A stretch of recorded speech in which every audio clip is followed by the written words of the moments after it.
Hey Bryce, quiero empezar a programar. ¿Qué lenguaje me recomiendas? Por supuesto, tienes Python, Java, JavaScript, TypeScript, PHP, C, C#, C++, Swift, Kotlin, Dart, Rust, Go, HTML, SQL... Vale, para. Creo que más o menos se entiende por dónde quiero ir. Cuando queremos dar nuestros primeros pasos en programación o elegir un nuevo lenguaje, no sabemos ni por dónde empezar. Existen cientos de lenguajes de programación y decenas que se utilizan a día en todo el mundo. De ahí la gran pregunta, ¿cómo elijo un lenguaje de programación? Por supuesto, no creo que exista un método definitivo. Por eso, en este tutorial te quiero dar las 3 claves que yo seguiría para elegir un lenguaje de programación en la actualidad. Así que, ¡comenzamos a picar! Bienvenidos a MoureDev by Bryce Moure. Tutoriales de programación y desarrollo de app iOS y Android.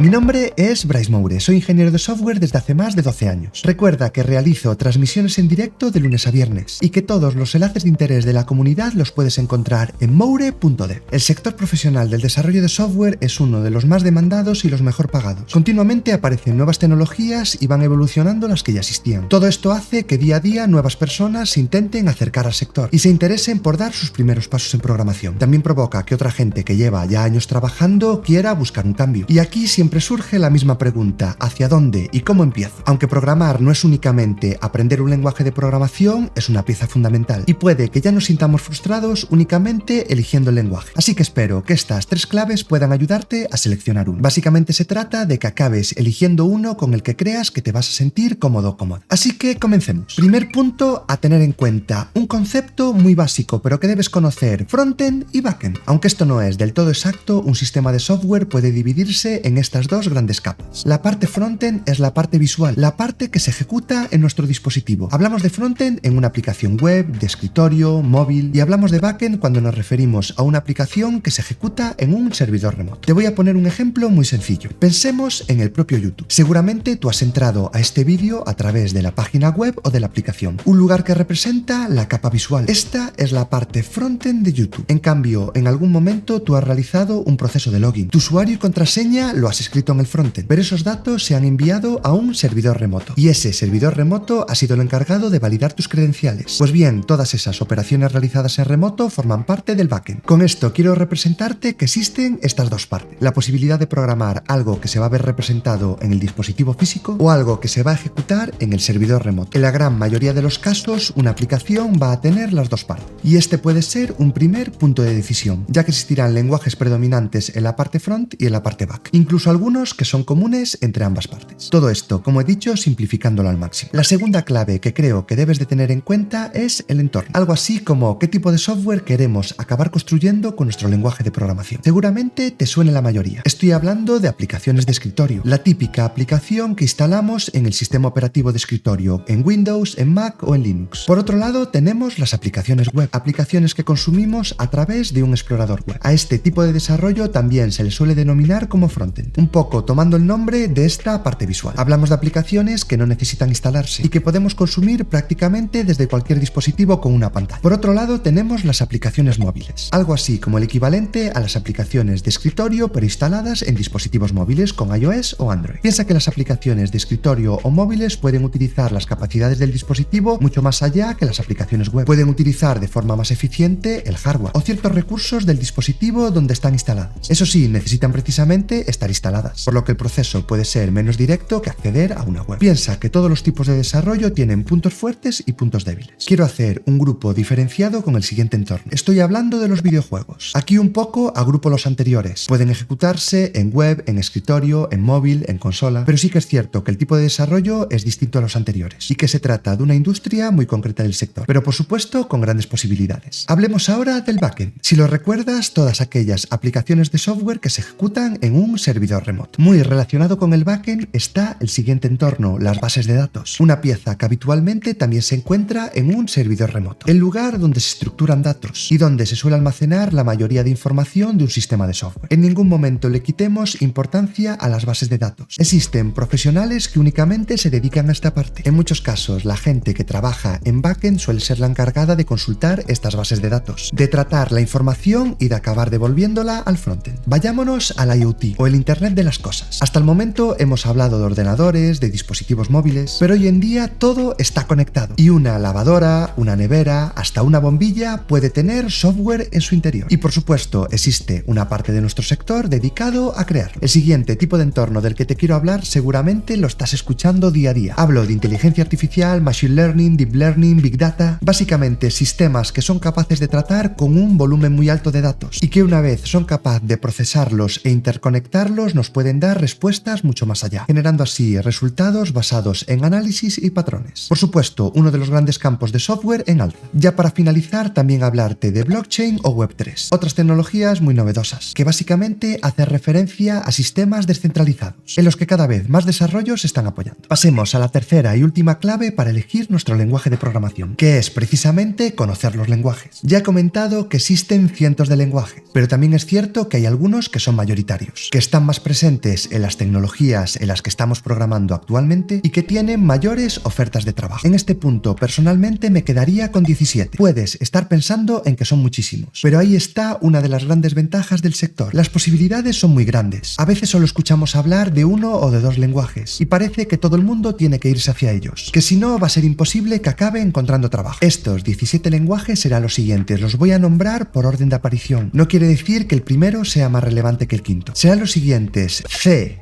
SQL, C++, Bash y Shell, Python, HTML y CSS, PHP, Java, Ruby, JavaScript, C#, Go, Rust, Dart, TypeScript, Swift y Kotlin. ¿Por qué he nombrado todos estos? Básicamente porque creo que la gran mayoría pueden ser tu primer lenguaje. Muchas veces parece que se señala directamente a uno y que si no aprendemos ese lenguaje no vamos a aprender a programar. Sinceramente creo que eso es mentira. Hoy en día todos los lenguajes han evolucionado. Casi todos se han adaptado a nuevas tendencias y paradigmas y nos sirven para aprender los fundamentos de la programación. Por supuesto los hay mejores o peores, pero esto no debería preocuparnos en exceso. Lo que aprenderás mientras estudias un lenguaje te va a servir para aprender cualquiera de los otros. Vale, llegó el momento de la verdad. ¿Cómo elijo lenguaje? Te he dado las tres claves. ¿Con qué te sientes más cómodo? ¿Con frontend o con backend? ¿Qué entorno te llama más la atención? ¿Hacer aplicaciones web, móviles, en backend? Y te he dado los lenguajes principales de la actualidad. No significa que estos 17 lenguajes te sirvan para hacer cualquier tipo de aplicación. Vamos a ver un ejemplo práctico. ¿Quieres crear una aplicación móvil? Si la quieres hacer de forma nativa para iOS, tendrás que elegir Swift, y de forma nativa para Android, Kotlin. Si por otro lado quieres crear una aplicación multiplataforma, podrás hacerlo con lenguajes como Dart o JavaScript. Esta lista de 17 ya se ha visto reducida a 4, aunque sí que es cierto que puedes utilizar algún otro lenguaje. Y esto mismo ocurrirá en el momento que más o menos tengas claras tus preferencias. ¿Cuál es el resumen de todo este proceso? Que por supuesto no existe un lenguaje definitivo y que creo que es una muy buena decisión elegir uno que se adapte a tus preferencias. Aquí también puedes estar pensando que, oye Bryce, pero claro, me han dicho que hay muchas más ofertas de JavaScript que de Swift. Eso es totalmente verdad, pero que haya más ofertas de trabajo significa que vas a encontrar trabajo antes. Si hay más ofertas de trabajo, puede acabar derivando en que exista más gente que quiera aprender ese lenguaje. Y no quiere decir que exista una relación directa a la hora de conseguir trabajo. Puedo asegurarte que existen oportunidades laborales en todos los lenguajes de los que te he hablado. Y con esto llegamos a las conclusiones definitivas, ya que hay algo que debemos de tener presente durante todo este proceso. Un lenguaje de programación es un medio para un fin. No se trata de aprender el lenguaje como una pieza independiente. Se trata de aprender el lenguaje para acabar construyendo algo. ¿Quieres dedicarte a crear videojuegos? Pues seguramente dos buenas decisiones será elegir C++ o C#.